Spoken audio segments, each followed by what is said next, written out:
great German pastor, Dietrich Bonhoeffer, was martyred for one reason. The Nazis killed this pastor because he got involved in politics. Unlike the majority of pastors, Christian pastors in Nazi Germany who remained silent under the reign of terror of Adolf Hitler, Dietrich Bonhoeffer could not remain silent. He stood up in his society. He spoke out against the evil of the government, and as a result, he lost his life. Dietrich Bonhoeffer, before he died, made this statement. He said, "Only he who believes is obedient, and only he who is obedient truly believes." There's an inseparable link between belief and obedience. You can't separate the truth. Wherever there's belief, there is genuine obedience. And we see that truth clearly illustrated in the story we're going to look at tonight. If you have your Bibles, I want you to turn to Daniel chapter 3. God gave Daniel the ability, remember, to interpret the dream of the evil king Nebuchadnezzar.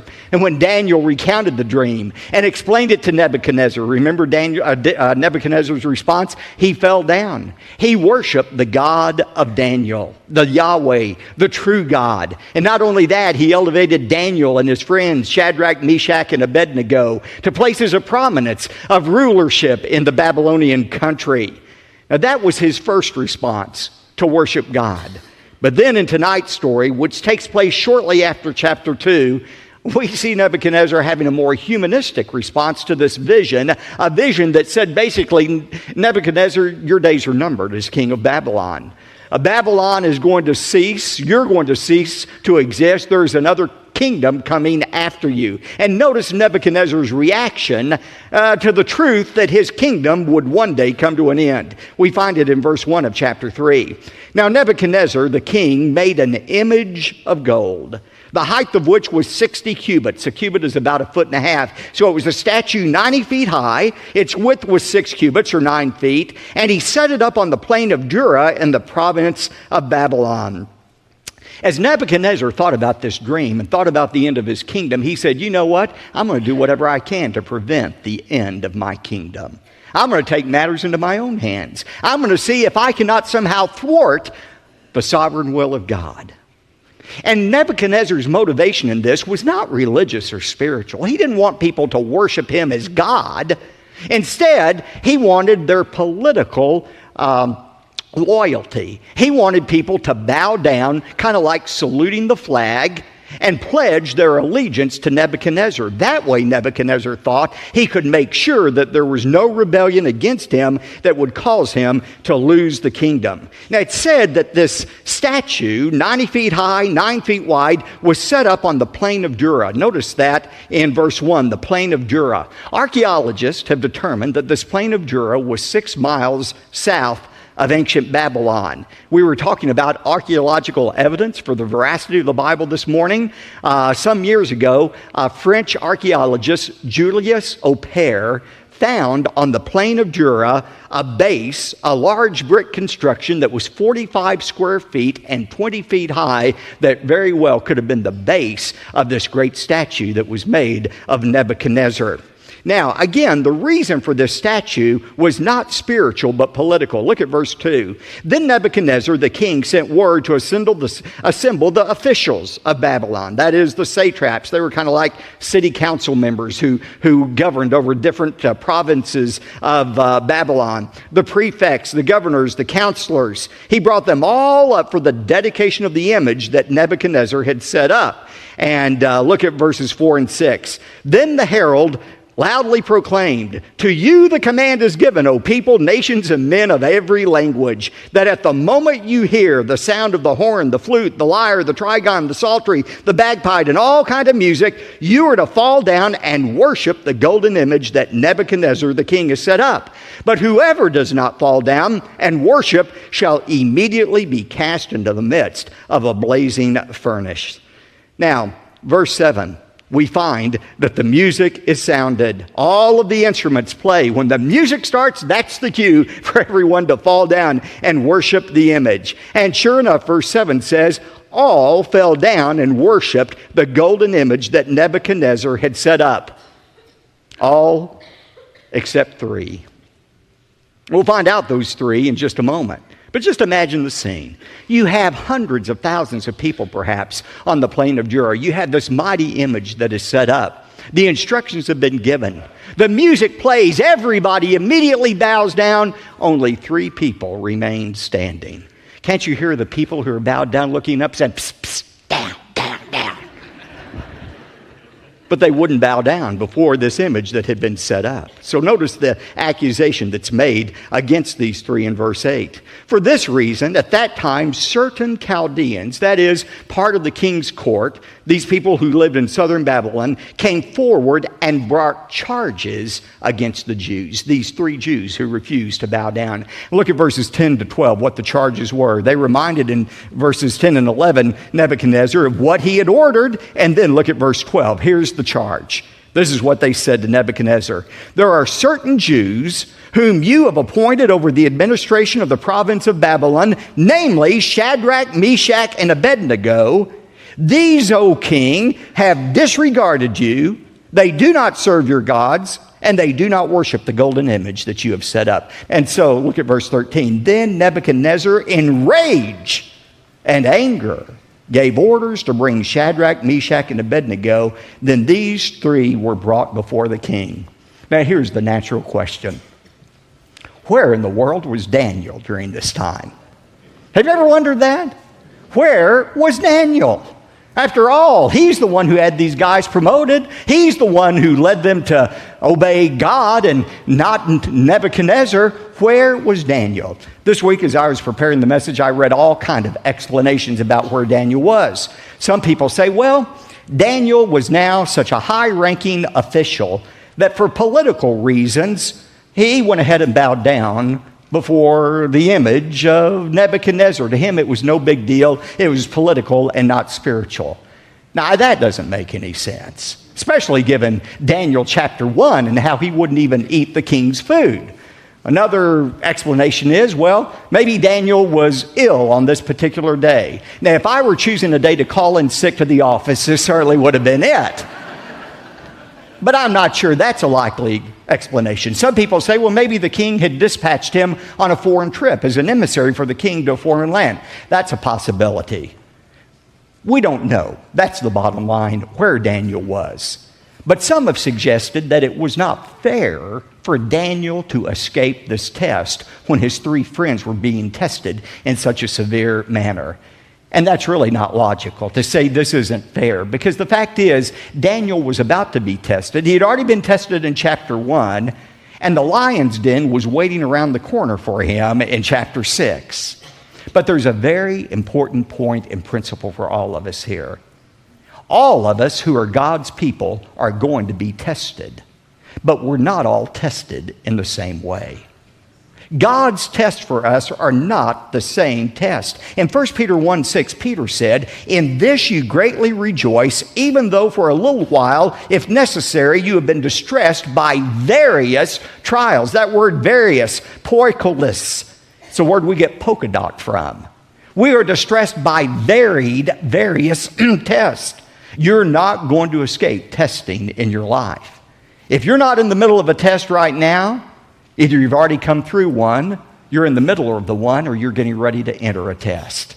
But God's plan for all of His children is to be tested, not to destroy our faith, but to strengthen our faith. Now, notice verse 14. Nebuchadnezzar responded and said to them, to Shadrach, Meshach, and Abednego, is it true that you do not serve my gods or worship the golden image that I have set up? He said, maybe you all misunderstood, so let's try this again. I know you're new to our country. Maybe you didn't understand exactly what was being said in Aramaic, so let's try this again. Now here's the command. When you hear the music play, you just fall down and everything will be okay. However, he says in verse 15, but if you do not worship, You will be immediately cast in the midst of a furnace of blazing fire. And what God is there who can deliver you out of my hands? You see, Nebuchadnezzar had already discovered there's a God who could reveal secrets. But he had not yet discovered that this same God is one who was able to deliver the Israelites out of Nebuchadnezzar's hands.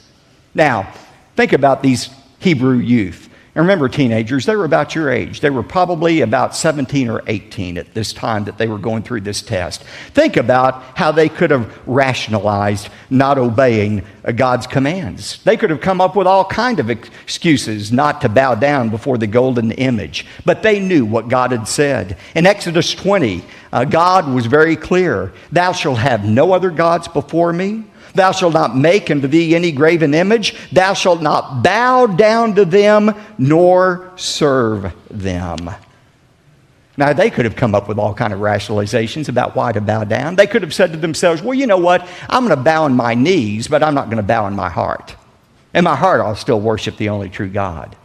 Or they could have said, well, you know what? It doesn't make any sense for us to die in the fiery furnace. Why, if we die, we'll not be able to witness to Nebuchadnezzar and the Babylonians any longer. And surely God wouldn't want that to happen.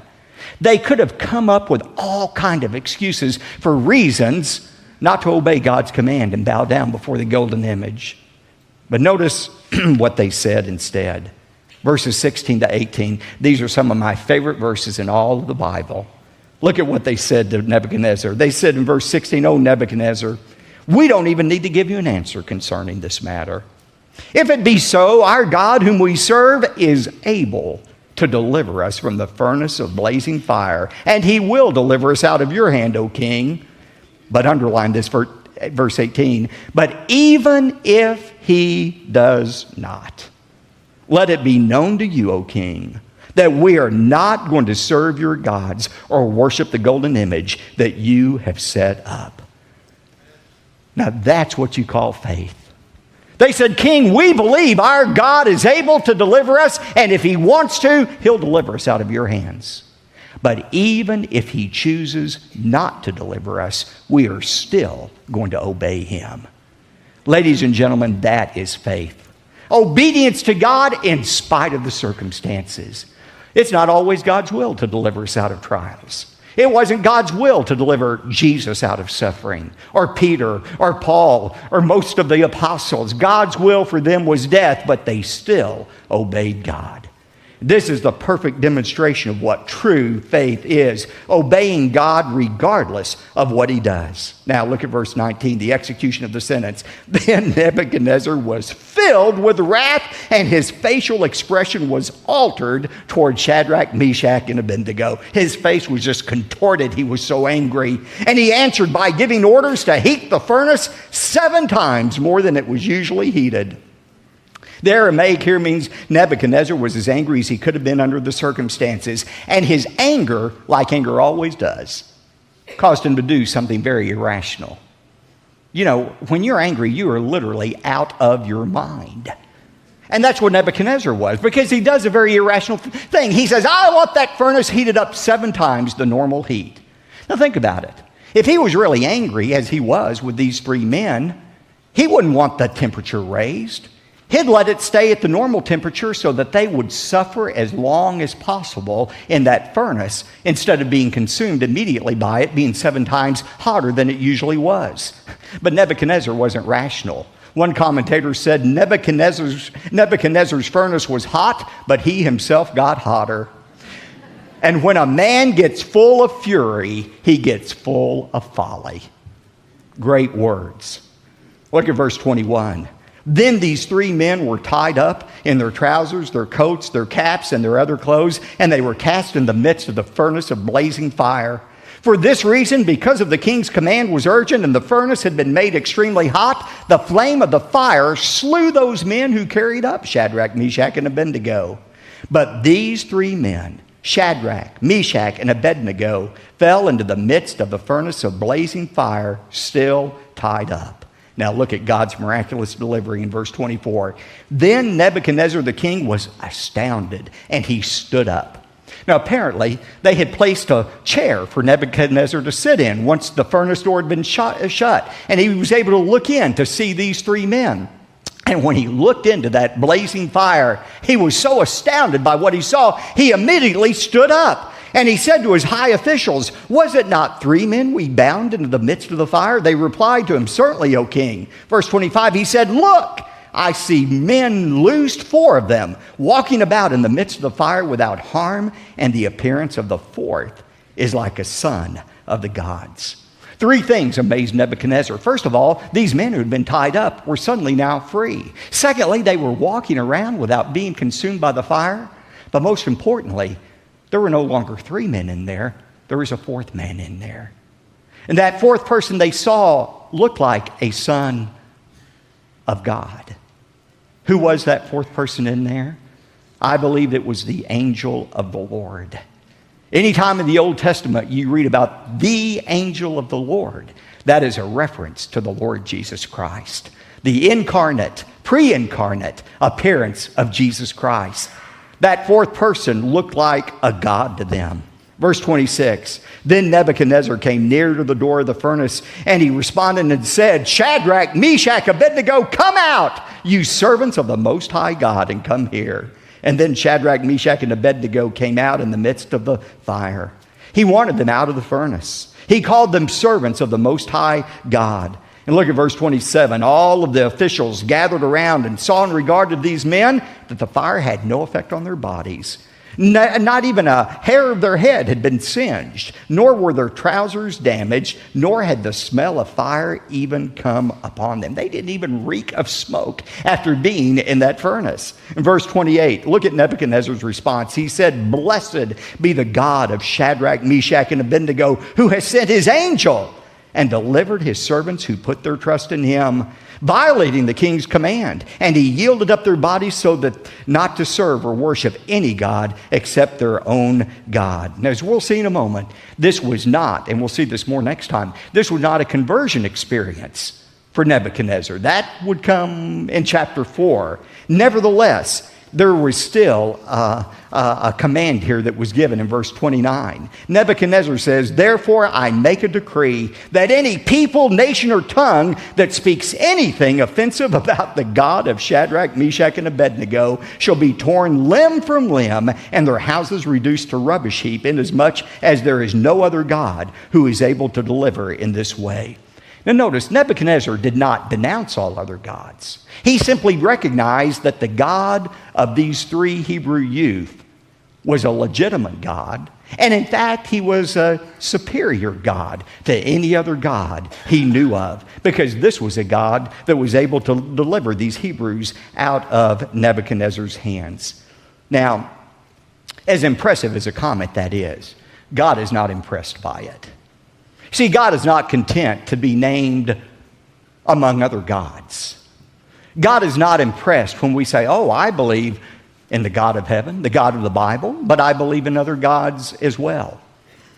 I'm saying this often right now as I go around our country. What we call plurality in our country, the worship of many gods, what we celebrate as tolerance and plurality, God has another name for. It's idolatry. The First Amendment of our Constitution has not replaced the first commandment of God. God said, "You shall have no other gods before me." God commands our exclusive worship. He has no tolerance for any false gods or any false idols. And by the way, a false idol, a false god doesn't have to be a wooden statue. As I heard my friend David Jeremiah say today, we have American idols as well. Those American idols sometimes are money. We bow down before money. We worship money. Sometimes it's pleasure, entertainment. Sometimes it's sports. Sometimes it's scholastic achievements. But God is a jealous God. He said, "You worship me exclusively." That's the kind of worship our God demands. Now, why is this story important? It's important for 3 significant reasons. First of all, this story sets the stage for Nebuchadnezzar's conversion in the most dramatic way we're going to see next time. But secondly, this story foreshadows God's protection of Israel. Just as God protected Shadrach, Meshach, and Abednego from the fiery furnace, so God would supernaturally protect Israel during these 70 years of captivity in Babylon. And God will continue to protect his people until the end of time. I was in New York this past week. I was there Wednesday for the most holy day of the Jewish calendar, Yom Kippur. And I was with some Jews. It was interesting to see how they worshiped on Yom Kippur. But at that very same day of Yom Kippur, the holiest day on the Jewish calendar, on that very day, there in New York, was Iranian President Ahmadinejad. And there he was in the UN, breathing threats against Israel. Monday of that week in New York, he said, Israel will be eliminated from the face of the earth. Now, I'm going to make to you a prophecy that I promise will come true. This is an absolute 100% prophecy that will come true. President Ahmadinejad will be eliminated before Israel is eliminated. You can rest assured, because Israel is God's nation, and Israel has the promise of God's protection. God protected them for 70 years during that Babylonian captivity, and he will protect them until the end of time. But the third truth that you see in the passage is this. This passage reminds us of the importance of unconditional faith and obedience. Remember, true faith is not believing God is going to do what we want him to do. True faith is the resolve to obey God in spite of the circumstances. It's the faith that Job expressed when he said, though he slay me, yet will I trust in him. Only he who is obedient believes, and only he who believes is truly obedient.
được ngày mai.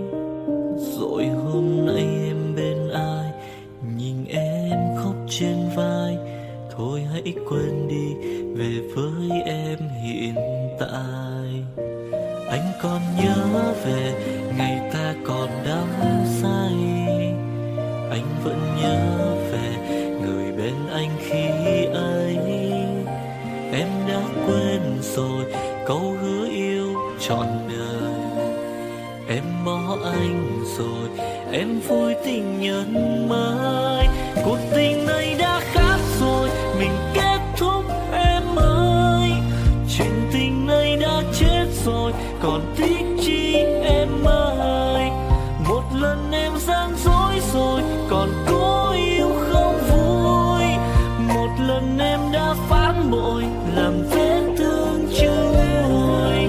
Thì anh vẫn sẽ mỉm cười, người khác làm em vui. Còn anh xin kết thúc và giữ chút đau thương thôi. Ở nơi xa luôn nhớ về một mối duyên tình phai.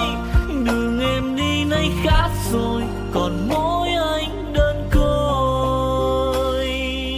Đường em đi nay đã khác rồi, còn riêng anh mãi đứng đơn côi.